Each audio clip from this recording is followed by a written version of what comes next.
Ladies and gentlemen, welcome back to the MartiniWorks Podcast, where we talk about car parts, things that are happening in the car community, car trends, things that you send us, things that you put in the notes of your order. And of course, we're back for another week. It's Friday, as I like to say, Friday. And I hope you guys are having an absolutely incredible day. Dakota and Gels are both here. Morning. What are we starting today off with? I wanted to talk a little bit about why do new cars feel like they have no soul? Oh my God. Soulless? They're starting to all blend together. Back in my day. Yeah. Back in my day, our car's starting on fire. Jesus Christ, turn my That's headphones. that's how I know my car knew a lot about me. Yeah. It started on fire? Yeah, you know, you can tell a lot about a car whether it wants to kill you or not. I mean, some cars still do that. I think some new cars still do have a soul, but I just feel like recently we're starting to get to these like super smooth brain cars. Back in my day, you had to press buttons on a telephone to make it work. Nowadays, it's just touchscreen. Lost its all soul. Yep. So what makes a car soulless in your opinion? Like what's... That they all look the same. I swear any car that comes out, it's so easy to just say, oh, it looks like this, it looks like this, it looks like this. And they all look like the same new releases. Like we were talking about the Prelude on the previous episode. And it was like every angle of it just looked like it was from another car. Yeah. And even if you look at the new Z or the new Prelude, like I just feel like they're smoothing out the body panels so much. There's barely any edges to these cars.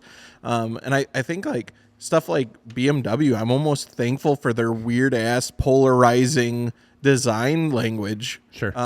Because everything's just starting to like Jaguar too, right? Jaguar. I don't know how to pronounce it anymore. Fired.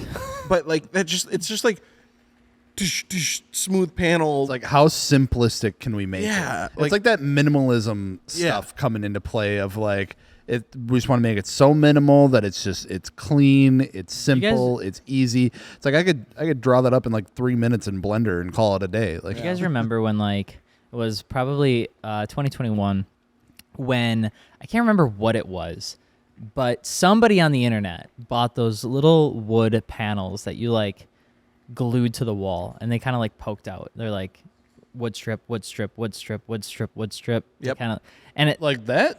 No. No, they're like these panels that you could buy, and they call them like acoustic wood panels. And essentially, you put them behind a TV, and it kind of gave it this like nice look. Yeah. And then all of a sudden, they got cheaper, and people started buying more of them, and more of them, and more of them, and more of them. And then every freaking person that was going to design their living room had those like wood panels in the background. And then everybody was like, "Oh, those are stupid. Those are cheap." Blah blah blah blah. I never like.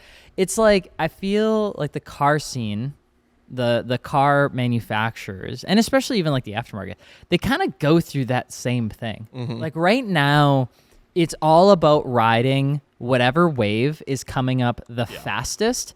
And the car manufacturers, I feel like, are trying their best to stay as close to that rise as they possibly can. And I think that's why you see like a lot of copycats, or you see a lot of like, why does everything look the same? Well, it's like, why is every goddamn millennial household kitchen gray and white? Right. I feel like I just got called out. Yeah, but you didn't do that though. No, Previous but I owner liked did that. it. Yeah, I know. You know, it was like this. But Becca and I, like when we were going through our game, it was kind of like the same. She's like, well, I want to do like white and like gray and gray wood, and I'm like, Maybe we are putting color in this kitchen. I do not care how. But a lot of people, I think, they get so used to, maybe they like grew up with it being a certain style that they want to push so far into a different direction. That's where sometimes you see that. Well, I think you lose soul in how cars are driven or how they feel is honestly just because of all the nannies, the crooks, the assists, the systems, the fact that some of these steering wheels aren't even connected to anything anymore. Oh yeah.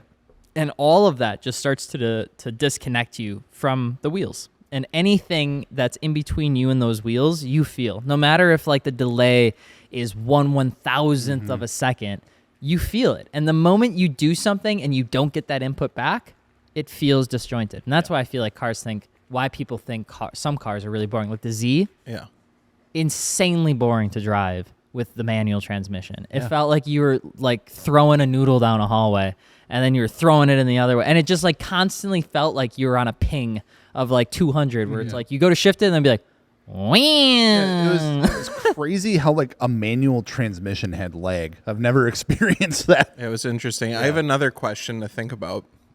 Do you think like cancel culture has an effect on trying out new designs at all? And I know that sounds kind of goofy because I think we think of cancel culture more as like a TikTok thing or whatever. But when you think about it, back in the day, before social media was huge and everything like that, if Dave didn't like the new Ford that came out, maybe he bitches about it to his neighbor. Yep. That's about as far as it goes. Yep. Right? Or maybe a newspaper makes a post about it.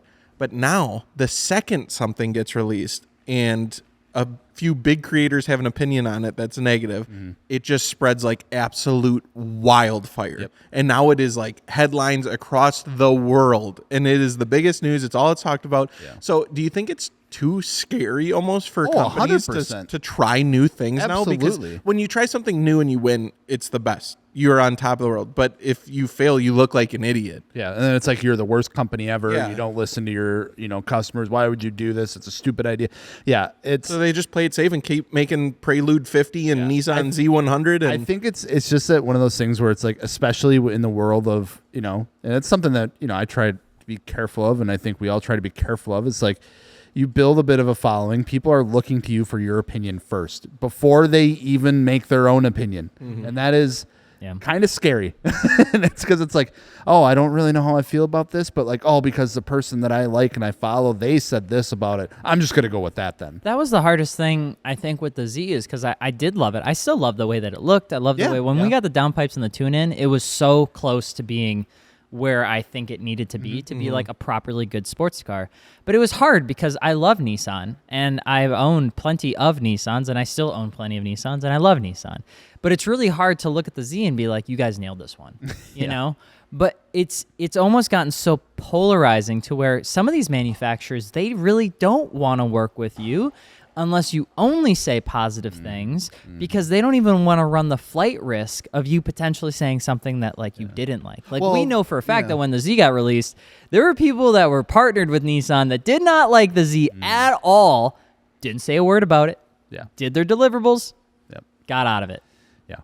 You know what I mean? So it's no, I know 100%. There are some companies that don't do that. Now, I will have to give a lot of credit where credit is due. There are some companies that are like, we want you to like give your feedback. I think GM has been probably one of the best in that space where like Cadillac, especially when they bring out like the new Blackwings and stuff like that, the new Corvettes, like they'll bring people on and be like, we just want to get your thoughts. Like, let her eat. And if you don't like it, tell us and we'll tell you maybe why we did it or, feel free to send it to, but like I don't think they explicitly prevent people from not liking their cars if they bring you out to review something, whereas some manufacturers just don't even let you, like, no negative, no criticism, nothing, zilch, zero. Yeah, not even allowed to have your opinion that, but at that point, you're just like a mouthpiece, right? Yeah. Do you think anyone's pushing it? I know we talked about like Jaguar doing their rebrand and how that's kind of goofy, but do you think anyone out there is trying to do something new and different? I think Hyundai's doing it. I have to say it. Wow. I know I've like switched. Yeah. I flipped the script between day one podcasts of really not having a good love for it. Do you think like Hyundai or like Genesis? Both of them. I think Hyundai and Genesis are doing what Kia wish they could do, but I think Kia's kind of got their thing locked in, and that's what they're going to be for the rest of their life. But like, when Hyundai came out with like the Ioniq 5N, true, right? yeah, they have really kind of nailed that. Yeah, and they spent a ton of money on influencers. Like they were paying thousands upon thousands of dollars for influencers to say that the Ioniq 5N was cool, right? I got to get in the seat of one with Michael from Grid Life, and we did a 300-foot drag race on the Strait of Road America before Grid Life for funsies. Because that's what they do at Road America on a random Tuesday at like 6 o'clock. Sure. And I was just playing around with this car. And it was just properly fun. It was like funky and different. It had, obviously it's a fully electric, but it had simulated gearbox. So when you downshift, it gives you like the actual experience of how the car tilts forward and kind of slows down and kind of revs over itself. And I'm like enjoying this weird thing. And I'm looking at it. It's kind of cool. It's kind of fun. You could not have paid me any amount of money to assume that is what Hyundai would look like 6 years ago. Oh, right. You know what I mean? And so I think they're doing a really good job. And even though they have their faults, they 100% do. They're affordable. They're accessible. They're not impossible to actually get to a dealer. Like their dealer network is around, and it's the same thing with Genesis. Like the dealer network makes the cars so accessible that I really like what Genesis looks like too. You know what's crazy? I think about Hyundai to me. Maybe it's just me here, but Hyundai to me just still feels like a newer brand. Yeah. Like it, like a Scion or something. It's But not. but even Scion was older too. Yeah, but and Hyundai's even older than older than Scion. Hyundai's been around for a minute, and they've done a good job of really shedding that negative past, because I think that's where a lot of the stigma came with Hyundai, was their initial releases and the reliability and issues that happened with their initial cars.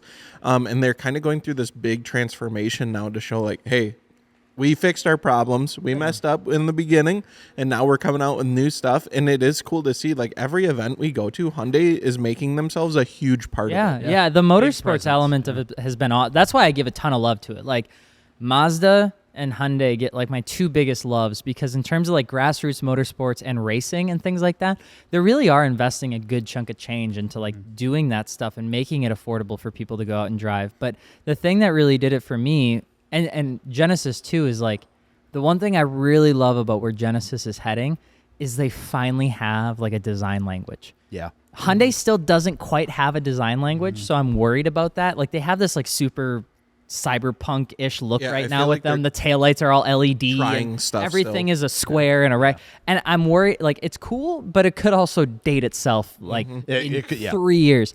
Genesis finally coined like their style. They're like, here's what we're doing. 2 headlight stripes on the front, 2 taillight stripes on the back. No matter what we build, no matter what we make, whether it's a sports car, a hypercar, a SUV. coupe, an SUV, it is going to have that design language. And honestly, I think that's been the smartest thing that they've done, because now they're finally coming into themselves on who they want to be. They're not just copying another manufacturer from a design element. Well, yeah. I mean, I think it makes sense, right? It's like you look at any other like long running car like that. You look at like the Mustang, for instance, like the taillights, I feel like have been like a mark of the Mustang for a long time. Yeah. Like the bar, like taillights. And I feel like you have to do that. If like, you go to any brand out there, even the brand of those manufacturers themselves, right? They have a brand like Cadillac with the taillight. Yeah. Yeah, they have like brand stuff that they follow when they post things and things like that. Like, why would you not have that in your car? Yeah. It's like you have a brand guideline or like blueprint for everything that you do besides your car. Yeah. So I think that is cool. And yeah, I agree. I think the Genesis stuff specifically has looked really damn good. Yeah, Beck and I were behind I think it was like a GV70 the other day. And then we were behind a G70. I'm like, those just like look good. Like they just got a good look. I will say, Hyundai and Genesis in general, they go fucking crazy with their wheel designs. I don't know if you ever like taken a peek at like the stock wheels that come on those, and it's not like they're like 23s too, like on some of those cars. Like they're huge. But every now and then, like we see a couple parked out here, and it's like they got like a big like 4-spoke on them, or some looking wheel, or like there's some of them they got like the spokes are like dimpled like golf ball, and it's like that's kind of cool. I think they look pretty good. For reference, just so you guys know, up here in Appleton, where the shop is located, right across from us, is a gymnastics studio. Okay, and they take over this parking lot. So many people do gymnastics. I had no idea. This is a huge thing in our area. And next to our shop, I would say a couple miles away, is a very upper class neighborhood. Yeah. They're rich. It's an HOA. They are rich. It's like every cul-de-sac HOA you can imagine is there. Like they would like if I drove in, they'd be like, poor people alert, lockdown, and they'd start like closing the gates. But anyway, everyone that lives there takes their child here, and all of them I can sit out here and I can look. Dude, the amount cars of SUVs that roll in, mostly ladies are driving is insane, bro. There's like the millions of dollars of SUVs roll in. It's like that's the audience we need to tap into. 2:00 is just massive SUVs rolling in. They got like 50 kids in each of them. We're trying to sell like $1,200 wheels to a 17-year-old. I should be selling the $80,000 SUV to Martha, who's 37. Yeah, they just showed up in the fucking brand new like Tahoe, Denali, whatever the hell. Like they're such a good outlook on like how the general car audience is like perceiving the value of cars. Because I'll tell you what, I see Rivians. Oh, yeah. I see GM, right? Lots the of big GM. old Tahoes, right? I see Genesis. I see a lot of Genesises out there. You don't know what I don't see? Is it genocide? You don't know what I don't see? What's that? I don't see Audi. I see it every now and then. I see I do. it so Yeah. rare in comparison to some of this other stuff. Because like when you think about Audi as like just a normal SUV kind of man, I don't see them out as much as I used to. I don't see Not as them- much as used to, but they're out there. Yeah. Like, because what's nice is the Audi SUVs are coming down in price. So like they're getting pretty affordable where they're not that crazy MSRP of Audi. And you can get a lot of car. I was shopping around. I was looking at them. I was reading- not too much. One of the like head designers of Audi had said that like they had accepted that the quality of their interior has gone downhill since like Interesting. 2018 or something like that. Oh. I really want Get a if 20. there is one brand I really want to like come back with a good swing, I think it would be Audi. I 'Cause feel like that they was like have the been quiet. that was the brand that like for me when I was growing up and I got my first cars and stuff, like they were like one of the top dogs. Like they were beating BMW. It's like in they my Always, opinion. yeah, they always look What good. cars were like out then? That would have at that been like TT. yeah, literally TT, R- was it B5 S4, Yep. the B5 S4, the first gen Audi R8, The Avants, like the A4 Avants. yeah, the RS5 Okay. was Ooh, awesome. You remember RS5s that are thing? so good. Yep. And then somewhere along the way, they just like, I don't know if Audi invested too early in their e-tron program, and they lost the momentum was gonna before say, the if they, like- general audience took it over. Yeah. The e-trons are sick, by the way. Like if crazy. you've seen them, the Yeah. inside of them is Well, wild. And they did the Electricana or Yeah. whatever. Yeah, it but was they were called, also and it like was the gnarly. they were also the They first were. full like E suite of cars. Like they literally said on the Audi website you could pick every single model had an electric variant. Like they were one of the first ones to have every I single remember EV. that all happening, and it was like, oh, that's a cool concept.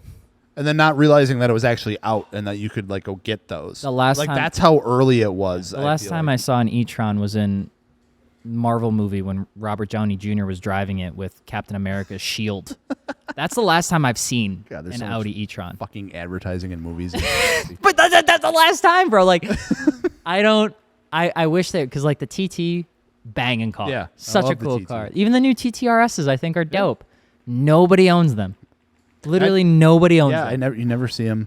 I don't know if they just fall in like a weird price category. And like Dakota was saying, it's like it takes 10 years for them to like come down, Yeah. and then you'll start to see them again. Because like even like you were saying, it's like the B5. You know, that was like what, early 2000s. Yeah, 2001. So like, you know, by the time that you were in, you know, that was like what, 2012-ish era. So cars. it's like that was about 10 years after. true. So maybe it's just delayed or something. I don't know. I know for a fact, because Volkswagen guys and Audi guys are very, very similar.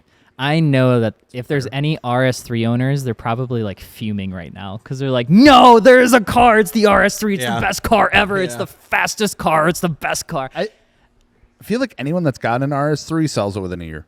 That's because they can make money on it. I don't know where. I don't know who's buying these RS3s, but it's like an infinite money glitch. You buy an RS3 for 50 and you can sell it for 60. And you just, it's like you're back in doing it. old school RuneScape days, Yeah. buying like DDSs for playing the 30 and market, selling them yeah. for 40. It's like, I don't, It's at the Grand Exchange flip. I know. Straight It's like, up. I've known a couple people with them now, and they're like, dude, this is a fantastic car. And then they sell it. And then they sell it.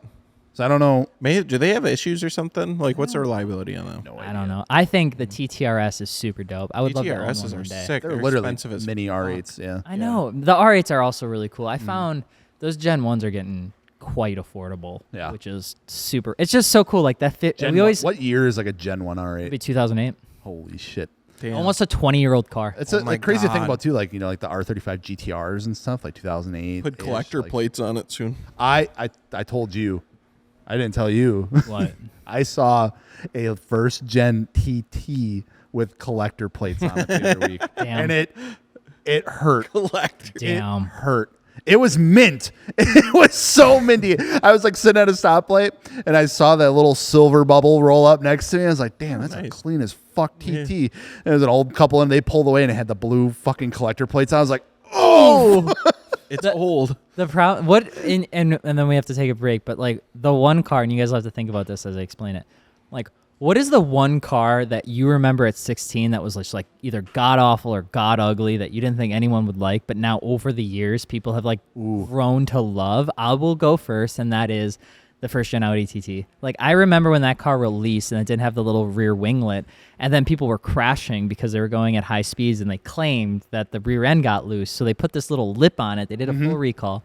But like when it first came out, it was so out of the box. It was so different to Audi's design language that not a lot of people liked it. iRobot tried to like tease it in some of their work, and then you got the Audi R8 like 7 years later. But nowadays, you find a clean Gen 1 TT, like stage 2, stage 3 lowered BBS wheels, people will lose their mind over that. I would say like the Infiniti G35. Yeah. And like 37. Like everyone was going for the Zs at that time, and then they're like, here's this Infiniti brand. It's like the higher trim, and it's like, yeah, it's got a bunch of fucking chrome on it, and it's like, ugh, well, I just want a 350Z. That's the sports car. Yep. And then everyone's like, oh, wait, some of them came in manual, and they're basically a 350Z anyway. Oh, it's half the price because no one wanted them. Yeah, I love G35s. Like, I think I remember that, like, playing Underground 2. Yeah. Like, because they had both of those in there. I was like, what the fuck is that thing? All I'm saying is the G35 and 37 tails look better than the 350, 370 tails. Interesting. I don't know. I think. Okay. I got a weird one. Okay. I don't think it's there yet. I think it's coming. All right. Oh, you ready? Okay. It's a Pontiac Solstice. Oh, really? Hear me out. Really? Hear me out. I'm gone. Rear-wheel drive, 4-cylinder LNF engine, turbocharged. Yep. I think they're gonna get stupid cheap because everyone hates them. Yeah. I think they're like girly cars or whatever. Yeah. Dude, like that's a Miata, but turbocharged. Yeah. Essentially, it's small. We got to ride in Fuller's at the time. Yeah. He had one like race carified, right? That like was fully really gutted fun. And everything. Yeah. And it was gnarly. So I think down the road, but they'll start getting dummy cheap. Like, why couldn't you like drift that or what was it? Do anything with it, honestly. Saturn Sky? Is that the same Alter? car? Yep. Yeah, Alter same one. car. On that note, too, I think like the newer like GTO that they came out with got a lot of heat right out the gate. Those cars kind of get down. Yeah. I saw GTO this past weekend, and it had racing slicks on it. Yeah, and I could hear a big old cam in it, and the windows were down, and this guy had a mullet, and he had these pit vipers on, and you could tell he was living. I'm gonna show you my new car. Because didn't those? I'm gonna look this up because I gotta confirm. Didn't those have like a 6-liter V8 in them? The GTOs. Yeah. Either a 5.7 or a 6.1, I think it was. Yeah, so that's kind of because one of the 6-liter was a weird size. But with that being said, we're gonna take a small break while Gels tries to finish that up. And now, before talking about one of our partners of the MartiniWorks podcast, we would like to give the huge shout out to Continental Tire for being a partner. They've been our longest standing partner, actually, which is absolutely incredible. We've seen a lot of you guys and gals pick up your wheels and tires with Continental on MartiniWorks.com. And if you're curious, we do mount, balance, and ship wheel and tire packages straight to your door. All you got to do is throw them on, and we take care of your stuff. You can get them ceramic coated if you need to, but we really do love that you're picking up some Continentals because those are tires that will not disappoint you. They're absolutely fantastic. We have seen so many people love snagging those. They've upgraded from their stock tires to Contis, and the response has been incredible. You can get the DWS 06, you can get the ECS 02 if you need something with a little bit more track use. They have the Viking Contact 7, which is obviously going to be really big in the wintertime, and they also have a newer version coming out. 8, baby. Viking Contact 8. They've been posting about it. Yeah, so if you guys are interested, the Viking Contact 8 is kind of making its rounds. It's guaranteed to be a gripper of a winter tire. Gripper, huh? Yeah, so with that... I hardly know. Sorry. Whoa. Continental. Get your tires at MartiniWorks.com. We'll be right back. Gels, did you figure out the GTO engine size? Oh, yeah, it's an LS2 6-liter V8 400 horsepower. Very good. Good. It's pretty sick. I believe, and we can go into the next subject because I'm not going to provide any sort of additional supporting documentation when I say this. I still think LSs are the easiest and best swap you can do to a car over everything else. I mean, I don't hear of anything else, honestly. I also found Pontiac Solstice for 6 to 9K on Marketplace. How many miles? The one with 9K had 50,000 miles. Oh my god! The one with like 6K, $6,000. Those are like 120. You know the only people that bought them were retired. No, you want to know the people that bought the Saturn Sky? Saturn Sky? Yeah, typically I don't know. females divorced, 61, blonde hair, still trying to figure themselves out. You just want to say their name, or it sounds like you know this person? I just like that's who I envision, and I don't think I'm listening. wrong. All right, what do we got for the next segment? I got a question for y'all. Okay. Looking back on our past selves, obviously some stuff that we really like that we did to cars, and maybe some stuff that we maybe regret.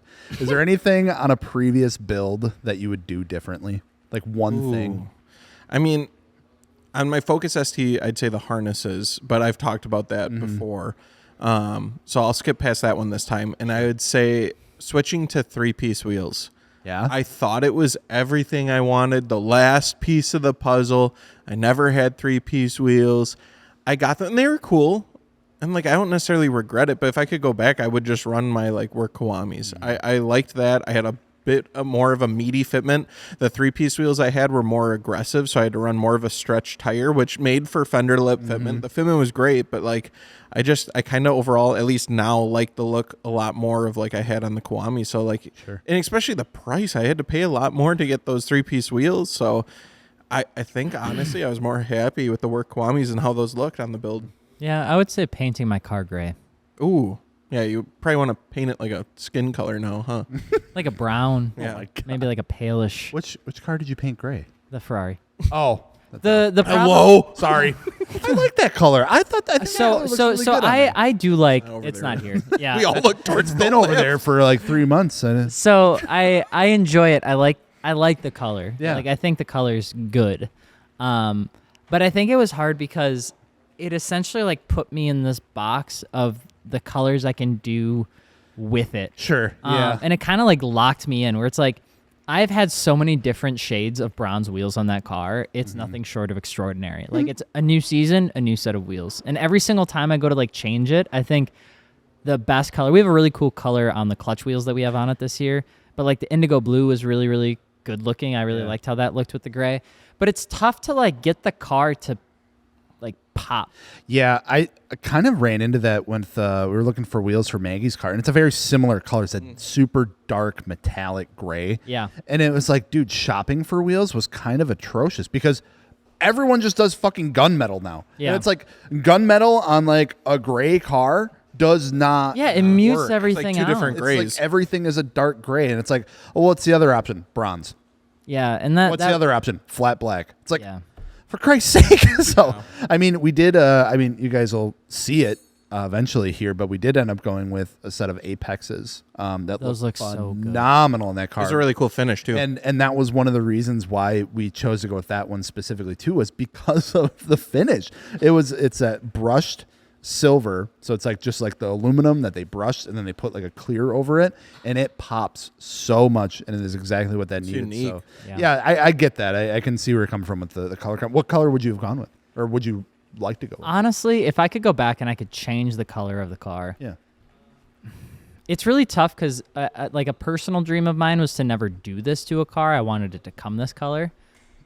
I always have wanted a yellow Ferrari. Okay. Like I've always wanted one. I just think I think a yellow Ferrari is cooler than a red Ferrari. Sure. I don't know why. Like back when I used to play the games, you know, you get the Ferrari and you can do the color select. It always started off red. I always went to the second color choice. Right. Always yellow. Yeah. Yeah. I I get feel not that. wanting red 100%. Yeah. But I would do probably I would love to have maybe not this car, but hopefully one day I can do another Ferrari build at some point in my life. I think that'd be really cool because I'd love to do like a yellow 360 or even like find a Testarossa or like a 512, like an old one. Sure. Or even find like an old V12 front engine Ferrari that's like one of the ugly ones and paint it yellow, lower it, big wheels, exhaust. Throttle just picked up a Testarossa, and they're gonna be doing stuff. Yeah, with it. Evan- That shit really? looks crazy. Yeah. Yeah. I think Evan also picked up a 458 or 488. I can't remember. Evan's doing super well. Love that guy. Wish him all the best of successes. But Ferraris have what's known to be sticky buttons. And it's this phenomenon, which is the heat inside the car over time degrades the film on top of Ferrari plastics. And this has been a thing that they've had issues with forever. Like there is not a single Ferrari, I think, up until the 488 Pista, where it's like they finally started to figure out how to make plastic not get sticky. But that was one of the first messages Evan sent me was like, hey, did you figure out the sticky button issue yet? And I'm like, man. yep, because at home I got isopropyl alcohol. You mix it with water and you just kind of like lightly wipe it down and it gets rid of it. What a weird thing. Yeah, because if you put too much isopropyl alcohol, it just rubs the whole thing. Yeah. I was going to say, you lose That's something I expect from like a Mark IV Volkswagen, not a Ferrari. You would be very shocked to find out the level of Volkswagen bullshit you have in Ferraris, just generally speaking. Every single time I look at something in there, it's like the engine's super fun to work on, but you look at it and you're like, all my money went here, and then you go inside and you look at like the bolts and stuff that they use, and like, this is ridiculous. Like they're using spacers and shit like that to make things fit. It's weird. You know what color I like? I was down at Lake Mills, and they always did like a Ferrari weekend, and they'd have a bunch there, and we were leaving. I remember we stopped at the gas station, and one Ferrari pulls in. You hear it, obviously, so everyone looks, and it was a white 458. And I just feel like you don't see that a ton, and just underneath that gas station lighting, like I'm not a huge Ferrari guy or anything like that, supercar guy, but like it was like broke your neck, and it looked really cool, and it was unique. I feel like white on a Ferrari is like stupid clean. Yes, like that is just like oof, like class clean. Red is like that's your typical standard. Yellow's like I wanted something different. Yeah. And it, you know, I think it stands out really good. And then black is like I wanted something menacing. Yeah. You know, it's like somehow that person got into a Ferrari, but I don't want to be different. I want it black. You know? Usually, like Batman. I do think like black cars were like super popular, and now they've like died away. Yeah. Outside of like, there's a very few quiet group of people that still make it cool. I think one of them is literally called Quiet on TikTok, but he has got like the Corvette that's like fucking built to the nines, pretty much meant to like evade cops in Texas and stuff. But like Viper guys are kind of the same thing. They'll get like that matte black paint finish, put a parachute on the back, huge ass wheels and tires, you know, supercharge it. And I think there are certain cars that like belong in They that pull it colorway. off. They really do pull it off. And I think a 100%. Viper pulls off that look. Yeah. Because they look so mean. Like there are cars, I guess I should ask you guys, like, is there a car in your opinion that just looks menacing? To me, it will always be the ACR Viper. I think the ACR Viper is like the meanest looking car ever made. Ooh, let me think. I was definitely ACR Viper is an aggressive looking car. It just sits like this at you. You know what I mean? Like S15s have those like kind of like angry eyes to them, but they're not like super aggressive overall. Just the headlights are kind of angled. Aggressive looking. I feel like the later years, like the C7 Vet, were really fucking aggressive. Yeah. Honestly, a black C8 too. Black C8 looks aggressive. Yeah. Especially if you throw like a wing of some sort on there. Yeah, 100%. I think domestic cars have always done the best at looking like they would take your lunch money. Oh, 100%. True. Like Straight they've up always just meant to beat you up. yeah. Dodge did a good job. I would say like even the Black Wings look sick, but I always thought the CTS-Vs had that like look. When they came out, like they were like they were like just something completely different. They were so angular, like they look like a goddamn stealth. The thing, fighter. it's weird though, because it's like that's like an if you know, you know. Because I feel like regular people would see it as just traffic. Yeah. But like car people, when they see a CTS-V, they're like, oh shit. Yeah. They also came in the most boring ass colors, dude. Those CTS-V, like the wagons and the Escape, I always saw them in like that maroon red. Yeah. It was the most underwhelming colorway you could possibly get. So then everybody like painted or wrapped them matte black.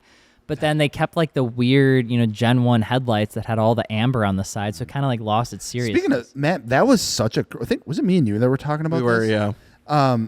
Like the craze of like flat black or matte black. It was like everyone was wrapping shit matte black, painting it matte black, dipping things matte black. Yep. Like, I don't know what happened to that? Who started that or how it got going, but I remember there was an SRT4 in the town over from us. If you could look at the owner history, I'm telling you that car had over 50 owners, and it was all my friends. It was just insane. It was like every week they were like trading and stuff, and it was painted flat black, but it was actually painted. It wasn't wrapped, and it wasn't like a shitty paint job either. Yeah. And I remember that craze because the first time I seen it was polarized. It was weird. It's like, would you spray paint this thing? What is this? And they're like, no, it's a thing. And then I'm like online, I see like flat black Porsches and stuff like that. Like it was a whole trend. Yeah. And I don't know where that Did originated. the Dark Knight come out around that time or something? Like, what the hell happened? Might be onto something. Well, like Batmobile the is flat GR Supra Final Edition is like a matte black with like the red caps and Yeah. stuff too. Like the matte black still It's like has this still weird around. place. It's got its like freaking like grips on some I stuff. just don't yet. get how it started and why though. I don't know, it looks like you're driving a chalkboard. I feel like a dip your car community really like That was coined also that. a phase. Yeah. That was a huge thing. Yeah, 'Cause and I remember that guy was like, "You 'Cause can." it made it really easy to do Yeah, it then like, because you it kind of came out right around that time. I feel like because it was like flat black and Paint then your car. dip your car was like, well, here's a budget friendly option for you if you want flat black. We got flat black. Dude, straight up, go to YouTube every single time I worked at RCU. It'd be like first video, extreme makeover, home edition, Yeah. summary of some random ass house. Link number 2, dip your car for only $450 That shit had a stranglehold too. on everyone. Well, yeah, because everyone's like, I want to change the color of my car for $400. I can do it myself. But yeah, because you're going to paint a car, you're spending thousands of dollars. We were all young and dumb. It was like, Yep. My favorite part though of the dip like debacle was always so wild because I remember like if you talked bad about dip, he came after you. Oh, and, yeah, like, personally. the whole community would too. And it was always like an shit's serious. interesting dance to be around. But I could always tell because people would like dip their car. And I remember I dipped the Datsun and we did it right, full everything we did right. Yeah. At the end of the day, went on easy, came off easy, Sure. no issue with it. I liked it. Did I think it was as good as paint? No. I thought, obviously it was yeah. dip. It was a 10-footer, but I thought it was sick. I painted my car from blue to brown. You couldn't Yeah. do that anywhere else. But That's where it started. The big mistake was we sprayed underneath the side skirts, right? Yeah. And you spray and you spray and you spray, and then you go back up top. And you always make sure that it's thick enough to peel. Yeah. Right. Yeah. That's a big No one ever layers the underside so that it's thick enough to pull off. So when you go to start pulling at it, or you try to pull it from the bottom, and get to try the edges? you get to the Oh. edges, and dude, it was always such a mess. By the end of it, I was using like brake clean to get it off Yep. on the Yeah. underside of my Dude, car. that shit does not come off. It doesn't like to. It doesn't come off. No, it's bad. I remember I did a set of my wheels, and it's like even when you do try really hard, you still get those spots that just got lighter spray or Yep. whatever. And oh my god, And you're rubbing shit on there. You're Luckily, trying there- literally I think everything. there is like dip remover and stuff like yeah, that. That helps. I remember they did Helps come out a with lot, that too because but I did the same shit to my it wheels. was a cool thing because it was like angled towards like I'd say 16 to 18-year-olds. Do it yourselfers. We don't have money. Yeah. We want to work on our cars. We Yep. want to do mods ourselves. We want to do it cheap. Yep. It was the 'Cause like I said, it was plasti the dipped my perfect wheels. thing. Dude, Yeah. I painted every car I owned, didn't matter what it was. I still painted my calipers. I still consider the best first mod that you can do if you have no money is to go buy calipers. a caliper painting kit because nothing will just slow you down more and enjoy a Saturday as a 17-year-old in your parents' driveway than buying a $30 like thing and then trying to figure out how the fuck you're supposed to paint a Yeah. caliper because you don't know how to take I the thought caliper I off. thought I was so badass. I had my Dodge Neon SXT. Yep. It was my parents that I just used. Yeah. But it was like I was taking like shop classes and like high school and stuff. I had like just got my license and like was kind of using the car here and there. And my dad was like, "Well, you're taking shop classes now, and Neon needs brakes if you want to do that." And I was like, "Hell yeah, I want to do that." And I remember like we were doing it and we had like the wheels off. I was like, I can paint these calipers red. And like we were at the parts store getting the brakes. I was like, paint's only like $8. Grabbed it off there, and sure as shit, those calipers were red by the end of the day. You painted them? Oh yeah. Do you guys remember, and this is still a thing now sometimes that I see, but the front calipers being painted red and then the rear drums being painted Oh. red and the clown color combinations you would get? You get like Yeah. a yellow Sunfire with red rear drum Yep. brakes. Oh my God. I'm trying to remember if I painted the drums red. I don't think I did. I never That's painted my the drums. 2005 SXT had rear drums. I don't think I did it. I'm trying to think of like in today's day and age, what's like the the painted drum syndrome. You know, like the thing where you take it Drum syndrome? like where Sounds you really bad. Wait. PTDS. Okay, we're okay.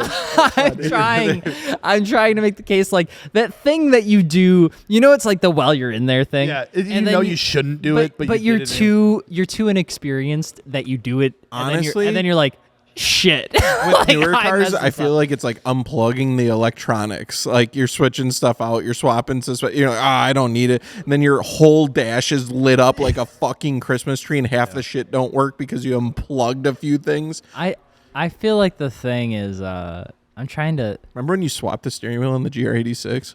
And it fucked I thought the car was going to malfunction. Oh my God. Because Alex is panic calling me at like 2 a.m. the day before a drift event. He's like, I can't turn traction control on because we swapped the steering wheel. Yeah, it was like, I can't even recall why that was so difficult, but essentially the entire system of the GR86 and your HUD is only operable through the steering wheel. There's no there's no other buttons. You need the buttons on the steering. So I didn't know that. We took the steering wheel off. We put the NRG one on, I think it was. Grip Royal one on. But the system recognized that the tooths weren't even aligned either. And then all of a sudden, the entire thing was bricked. You couldn't do fucking anything. We had to throw the stock wheel back on. We put the stock wheel back on. And I remember even Aaron from Torque Drift too was like kind of upset. He's like, "Dude, you need to put that steering wheel in." I'm like, "Brother, I can't do anything if I run it with this wheel." So yeah, we had to get like the it was like an adapter plate, so you like mounted behind the wheel. And it kept all of the buttons off. So you had to take everything out of the wheel. Yeah, there's a way around it. Yeah, it's fucking archaic ass thing though. I'm trying to think. I would say, yeah, like kind of Dakota said, like kind of just removing stuff because it doesn't cost anything to remove stuff. So it's like, okay, I'm gonna take the spare tire out, and then all of a sudden you have a blowout on the highway, and you're like, shit, I didn't have a spare tire. It's like a rear seat delete. I feel like is really common. I did that multiple times with multiple cars. I don't really know why. I never took out I the always rear keep them seat. down in the 4Runner too. What's wrong with me? Oh my God. Something's weird with me. hate the seats. Literally every time we go to lunch, we put Brent in the back seat. I know it's like assigned seating or something like that. And like Brent goes again, he's like, "Oh God, damn it! All the seats are Gotta down." fold the seats And Dakota every time he's like, "2-seater, baby." I drive and dude, in my Focus ST, I deleted the rear seats out of it. My PT Cruiser, I deleted the rear seat. I should stop buying 4-door vehicles. Apparently, You just want the 4-door space without the 4-door seats. with the 2-door lifestyle, get it. the coupe lifestyle. I'm trying to think of I feel like the only other thing would probably be I've seen a lot of people with like non-M BMWs, like 335s, 330s, 328s. I see a lot of them. They'll get like the manual, and then they'll just start like throwing drift shit on it because they want to drift it. Yeah. So like they'll go and they put a hydro in it, completely disconnect their actual e-brake. So then they don't actually have an engaged e-brake anywhere. And I've heard so many stories about people installing it, not getting some sort of like locker for it, sure. leaving it in neutral, and the car just goes away. Yeah. Muffler deletes too. I think any easy way to make your vehicle louder, that was always a good dude. I remember. But like you got to think 2020 plus. What are the kids doing? I still think muffler deletes 100%. Do you know how many 328s I see running around with fucking muffler deletes? Dude, it's pop crazy. tunes are terrible. Yeah. I was really hoping when Adam LZ started talking shit about them, they go away. I feel like it's it did, still here. I feel like it did die a lot though. I feel like because there's still it's the like every time I mentality go out, I hear shifted. it. Yeah, but then every time you do hear it, everyone around you is like, "Ah, fuck." Yeah, that's true. That's true. They are frowned upon. I'm still not entirely convinced that like burble tunes on the street like sound good. I had one on my ST. Yeah, that's the whole thing. But like I thought it was the coolest shit. But like I don't think any of it sounds good. I feel like the only time a backfire sounds good like that is like a downshift while you're still like on it. Yeah. You're like you're on the brake. It's like wow, pow, pow, it's like that pop back. Yeah.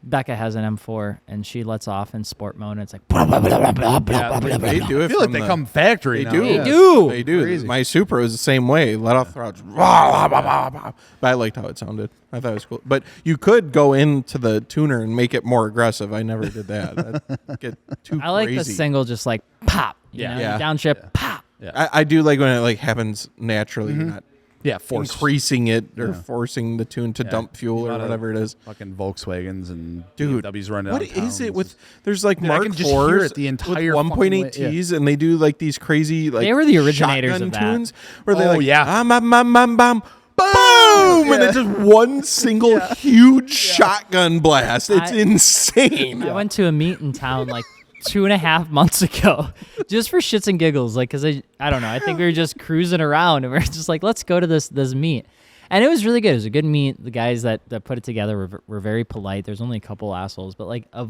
Volkswagen pulled in, and sure as shit, it's got like the rust in the rear wheel arch. It's on like rotiform BLQs, just slammed on its classic nuts. build. It's like silver, Straight out of and, 2000. It's like rolling in. He puts it in neutral, and all I hear is wa da da da da da puh. Wa da da da da da puh. And then what da da da da da da da. Boom! Boom! This huge flame, and you could see, like, obviously everyone else wanted to kill this 20-year-old, but the kid and his girlfriend in the car, happy as a fucking clam that they got it to work in front of like 100 people. Yeah. I was like, oh my God, we need to go. I love the fucking delay it had. It's red line it, and you pause a second, all of a sudden, boom! Yeah. Dude, every fucking quote unquote two-step competition, there's always a goddamn Mark IV would roll up and it'd just walk away. It's not even two-step. It's not, it's like fucking goddamn. But yeah, dude, you fucking hear that. It's just a shotgun blast to the chest. I remember there was an ECU I got sent, and it was literally labeled. They label it Pops and Bangs Tune. Yep. And it's like, Jesus Christ. Why? I will say, I did love shooting fireballs out of the RX-8. That's different, though. That's different, though. You can feel that when you get some good ones out of it. I love that. It's like bassy. Yeah, it was. It was an actual flame. Like, it was full-on. But didn't we agree that something might have been up with, like, the original, like, why it was shooting such big flames? Because you swapped. That's what I thought, too, is that originally it was just running hella rich. Yeah. Because the O2 sensor I just had out because the threads on the cheap-ass mid-pipe that was in there, like, blew out. So I just plugged where the O2 sensor was, and then I ran with the check engine light and whatever. But I ended up near the end there when I got it, when I was looking to sell it, I was like, I should get this fixed. I had a new spot welded into the mid-pipe, had a new O2 sensor, threw it in there, no check engine lights on the car, like, it was all good, running as it should, reading as it should. It still shot fucking massive flames. So it's like, there's those cars with no cat and an exhaust, they just shoot fucking massive fireballs. Like, that's just it was sick. It was sick. You know what else is sick? Tell me. Fortune Auto coilovers. Sure that. Yeah, they absolutely are. If you guys are looking, you want some modular coilovers. You want them to grow with you. Maybe you're just a young boy getting your first car, trying to grow up in the world, find your first girlfriend, find your first car that you're going to fall in love with. Let's say you find your girlfriend, you find your car. You need to find your coilovers, right? So you find your Fortune Auto coilovers. Then next thing you know, you're in college. Okay. You're high school sweetheart. You're financially engaged to this woman, and you're engaged to him because you love him. You get your car. Maybe you need to upgrade your car. You want it to feel a little bit better. Guess what? Fortune Auto coilovers, they're modular. You can rebuild them. You can improve them. You can take them from 500s to 510s, baby. You want to know what?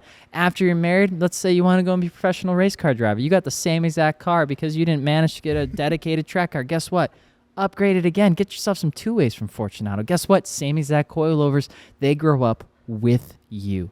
They take care of you. They're responsible for you. They last forever. In all intents and purposes, Fortune Autos do last practically forever. They are one of like the longest lasting coilovers in a track car that you can possibly get. And if you have a street car and you're actually looking to maybe play around with some track stuff every once in a while, whether it's autocross, drag racing even, drifting, or you want to do some full course stuff, honestly, Fortune Autos are really, really good. They're dialed into your car. They're dialed into vehicle-specific platforms. They spend a lot of time with QA to make sure that what you get in the box is specifically tuned to your vehicle. And if they don't like how it came out, they tear it all apart.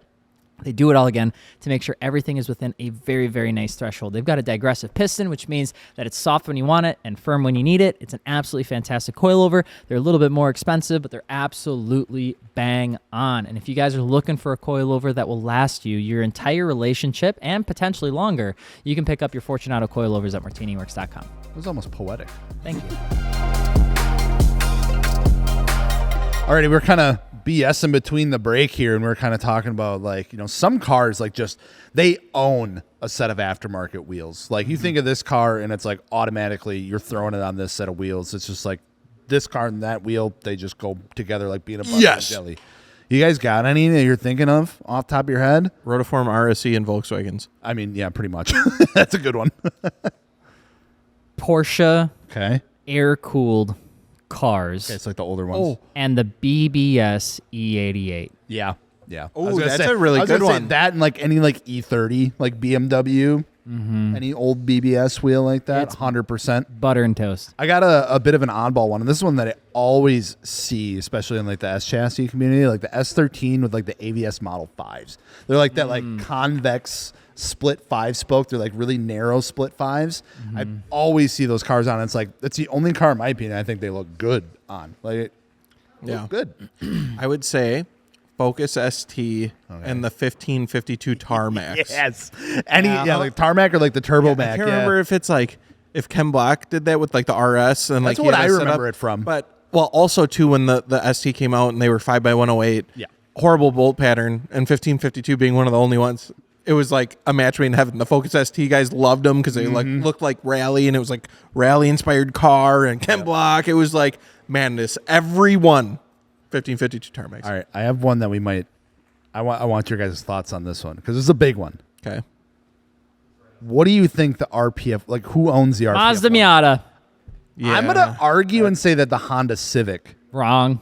Nah, I'm going Miata on that Miata. one. I'm saying Honda Civic No. because you have the Honda Civics that can run the 15s, and then you have the Honda Civics that can run the 18s and everything in between. There probably is more Honda Civics on than RPF Miata. ones than Miatas. That's what I'm saying. Yeah, but like the Miata needs the RPF. That's because it's the only fucking wheel that comes in like a 14-inch size. Miata need wheel. Yeah. Yeah. Enki offer wheel. Yeah. See, yeah, I was kind of torn on that one. I was like, I think it is the Miata. I don't know why. It just, yeah. Old Toyota Celicas, the work equip 01. I was gonna say, yeah. Like, Ooh. Yeah, that's a good one. yep. S13, work D9R. D9Rs, huh? Yeah. Yeah, and I think S13. again, yeah, getting to like that convex Yeah, style. with the lip. Yep. Do you think the TE37, the wheel that's good on everything, is owned up to a specific car? Yes, and I have the Mark IV Supra. Wrong. Okay. Really? R34 GTR. It was between that two. Yeah. It's any of those like 90s JDM cars. Yeah, 100%. Like It's so crazy, dude, how good those look. Nismo LM GT4. Yep. Skyline R33 Yeah. GTR. Yeah, I think it's an R33 all day long. Yeah, I absolutely. agree with that. Honestly, I almost like Enkis more on R32 GTRs than Volks. I think the Volk TE37 is an R34 wheel. I think Sure. the LM GT4s are an R33 wheel. I agree. And I almost want to say like the Enki like NT03 or NT05 MM or RR is like an R32 wheel. I don't know what it is about those wheels with that platform. I just think it looked great. I have another one. This might be a little bit of a hot take. All right. I say Work VS XX, Yep. wide body Cyan FRS or BRZ. That's honestly a good take. I could. Yeah, I can get. I see. I feel like there was an era. Yeah, because like All of them. everyone was wide bodying their fucking FRSs, and then everyone's like, "Oh my god, I need wheels for this." And like wide body stuff, it was like you needed custom stuff. It was like $10,000, and it works like we got multi-piece stuff that gets in the pretty low offsets. Are actually already made in your bolt pattern actually, and they're like Bada bing, bada boom. $3-4 grand. yeah. Yeah. Here's that. Yeah, I do remember seeing a lot of VSXXs out there for I feel like it's calmed down a little bit now, but it was like But it was nice though because they were like kind of like off the shelf, Yeah. like wide, Ready to go. 3-piece wheels. It was pretty good. I feel like VSKFs can look good on certain platforms, Yeah. but I feel like everybody tries to put them on everything and they don't look good. Okay, on so every what platform. owns the VSKF? I want to say, I feel comfortable Careful. saying that I think an S14 really owns. The VSKF, really? With like a wide body setup, I think VSKFs look really good. Like I think about Jackson's car, and I really like the way that it looked. I'm not a huge fan of VSKFs personally. Yeah. I like them, but I don't think they're like the end all work. I think Well, he has there are an others. S13 though. I thought you had an S14. No, Is it it's S13? a 13, yeah. Well, then I'm fucked. my whole argument just goes right out the window. Oh man. I just like Googled VSKF. I want to see what it popped up on. You know what they look really good on? And they're on fucking everything. If too. you slam that Lexus LC500 and you put some VSKF sharps, I saw them at Tokyo Auto Salon. It looks sick. You throw anything on an LC500 and it's fucking dumped, it's gonna look good.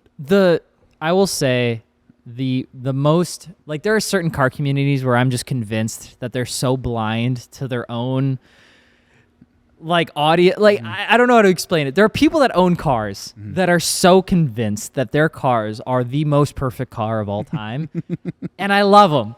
I love the way that they look, but LC500 owners, they're like that. They think they have the perfect Lexus, and on the outside I think they're incredible. I can't get over how dated the inside of those cars look. I just can't get over it. I don't know. I fucking love those They're cars. cool on the outside. They just think look they're so dated on the inside, bro. They're so Lexus makes such boring interiors on some of their cars. I think they're pretty decent. They're Toyota. they're Toyota. What do you guys think about the Blitz 03? What owns the Blitz 03? Oh, Adam LZ. I mean, he owns all of them actually. Give me a car here.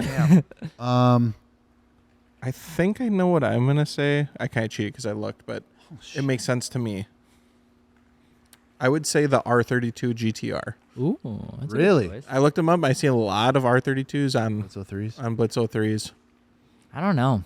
For Also some, MR2s. I was literally gonna say Oh, that. shit, I should have led you. My you're bad. good. I was like, dude, an MR2 keeps coming to mind. I don't know if it's like I know of like a specific one or I think you do. yeah. Damn, yeah, that's crazy. Shit. On kind of that same note too, what about like the Regamaster? That's think another one that I- looks good. FDRX7s. Yeah, I think Yeah. the Regamaster looks best on a Mark IV Supra. really? It does also. Yeah, Yeah. I just think they look. The best? I think they look well. Okay, so there's two ways you can go with the Supra. I think you can go with like classic Japanese style, or you can put fucking beadlocks on the back and make it 1,300 horsepower. Like I think that looks sick too. I don't know. I think why I don't know why Regamaster's coming to me. I think there was a white, red, and green Tom's TRD Supra that was white, red, and green Mark IV. I think that had like 5 spokes on it. I can't remember for sure, but it reminds me of a Regas. It reminds me of it. I don't think it is. I don't think Toyota would run something that's non I mean, they're JDM. Toyota Supra. Isn't Regamaster Russian? It was a Japanese brand. They were made in Russia for a while, though. Yeah, the Castrol Supra did have Desmond 5 is a- spokes. Yeah. Yeah. Thank God I wasn't that far off. Yeah. But I think there was a mixture of stuff on there. I think these are Nismo wheels. FDRX7 Desmond Nismo wheels on a Mark IV? I'm sorry. You know what I mean. They do kind of look like the. Oh. But they're not. Yeah. But They're not. they They're kinda not. look I'm like just that. saying they kind of look like it. Yeah. I'm sorry. Damn. What's another iconic wheel? BBSLM. BBSLM? Dude, there'd be so Something many. Euro. What Everything. owns it? It's got to be something Euro. Well, I mean, a lot of On it- Japanese cars. because, do. like- RS belongs on an E30. Okay. I feel like It's like- LMs could belong on an I E36. feel like an R34 pull-off LM's really good. Can. Everything can pull off. Everything LMs. can pull. Yeah, LM's another wheel that That's you the can put on problem. anything and it'll look Yeah. really good. LMs are what only owns limited by size. But what owns it?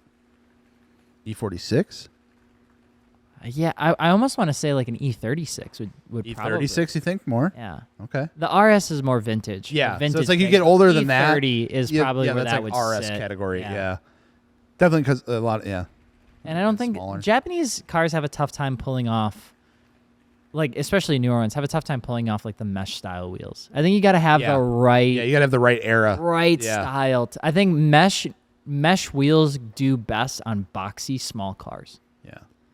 I think that's why they look great on like Rabbits even. Mm-hmm. Like Rabbits, first, second gen, Golfs, things Yeah. like that. I was gonna say a lot of those like. I'm seeing LMs just on BMWs, just hardcore on BMW, Yeah, BMW, BMW, BMW, everything. BMW. But it like there's some other cars popping up. Man, does it look good on everything though?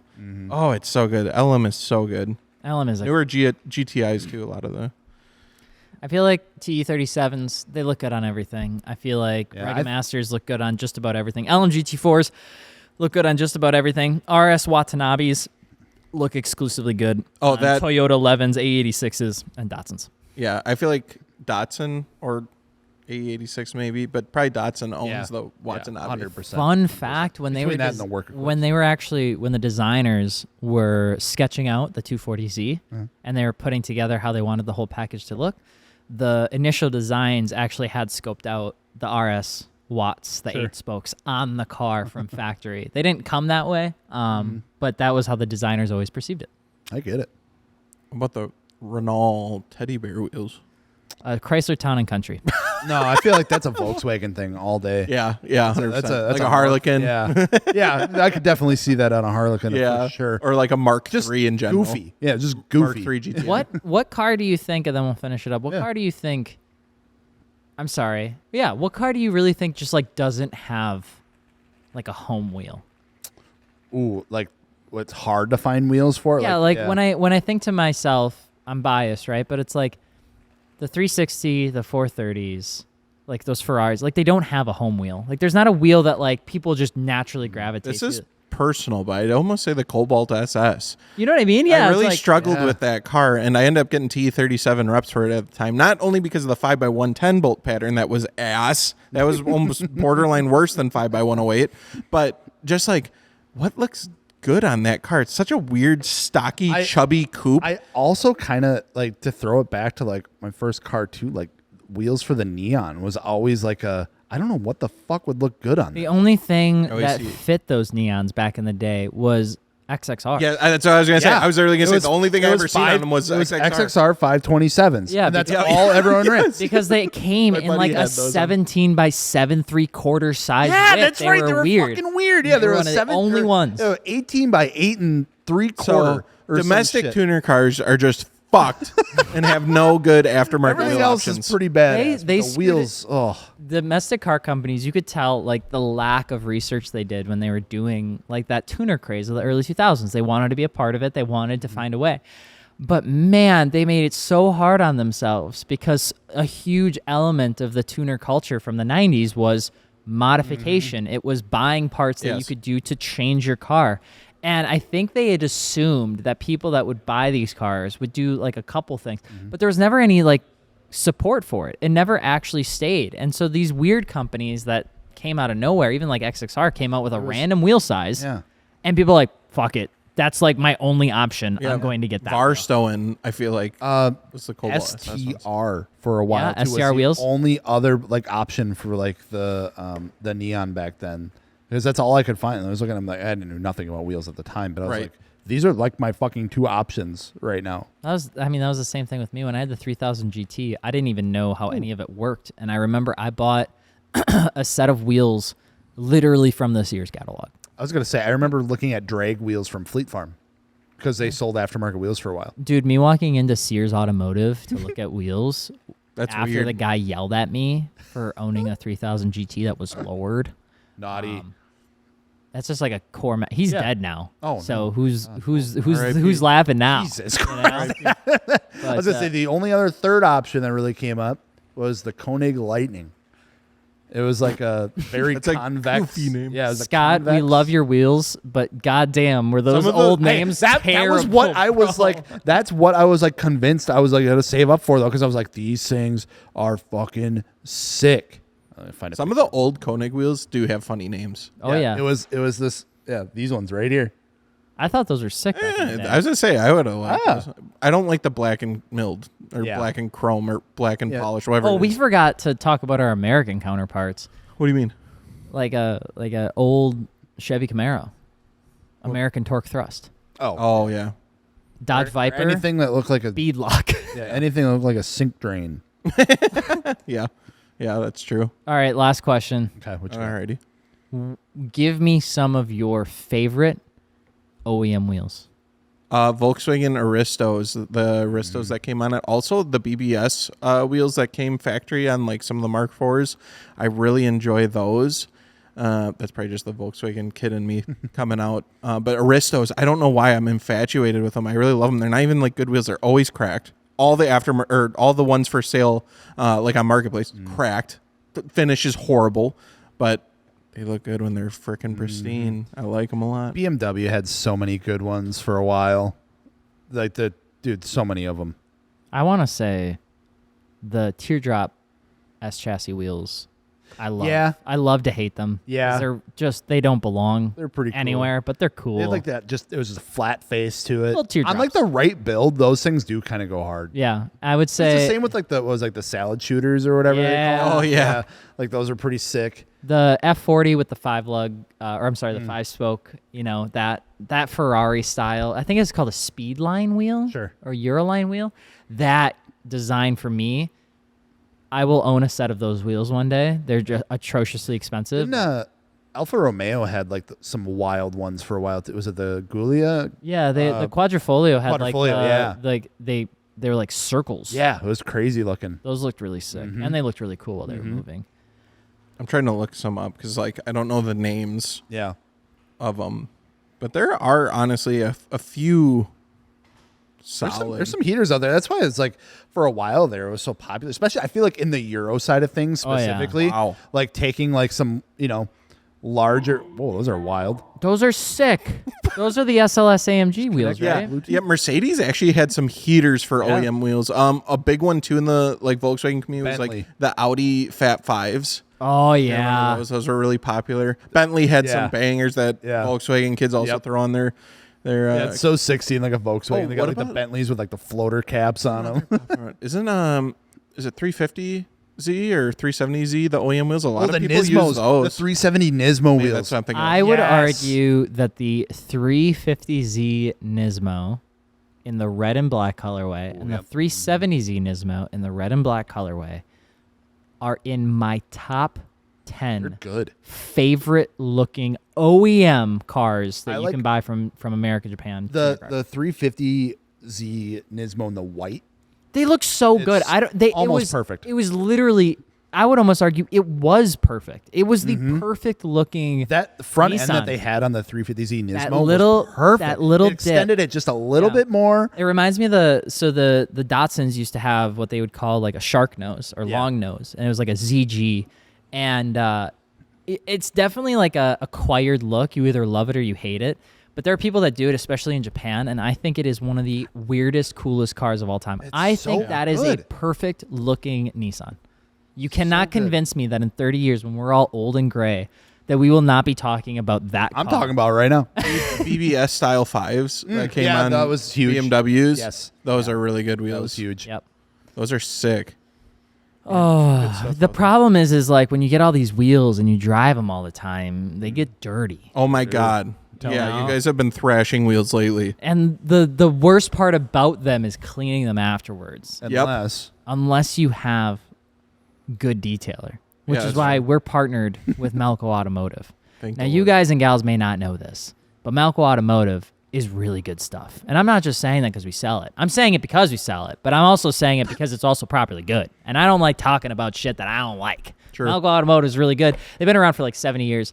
They have absolutely fantastic stuff. All the stuff on their website we tested, we use, we like, and we tested a lot of stuff before. We are also car enthusiasts first that procrastinate cleaning our cars for Gatlinburg, which means we do it at the show from 8 a.m. to 11 a.m., panicking, which means we need the right detailer. Melco, we have just certain kits like wheel and tire detailer, interior. They have stuff for like plastic dressings, things like that, but none of it feels oily. It's all really great stuff. And we ceramic coat your wheels. If you're interested in doing that, the ceramic coating service has, I think it's a 4-year long protection. It's got graphene in it as well. Awesome, awesome stuff. And it's some of the best stuff that we ever used. So whether you're getting something just for, maybe a weekend detailer kit, we sell them in packages. You can pick them up at MartiniWorks.com, or you can add it on when you buy a wheel and tire package from MartiniWorks.com. Or if you're looking for something a little bit bigger, we actually have the full suite of offering that we can ship to your door so that you're pretty much ready to lock and load. And I love it. Honestly, the best stuff that I like to use is the glass cleaner. I think with a glass cleaner and a proper wheel and tire cleaner, your car looks a million times better. Yeah, Not with like a waterless wash and Clean wax. your windows, dude. I think that's so underrated is cleaning your windows. You have a clean dirty windows on glass. your car, the whole car looks clean. Yeah, it looks awesome. So if you guys are looking for some detailer, you can pick that up over at MartiniWorks.com. I'm going to say thank you to Malco Automotive for being a partner of MartiniWorks Podcast. Everyone have a great weekend. We hope you enjoy it. Bye.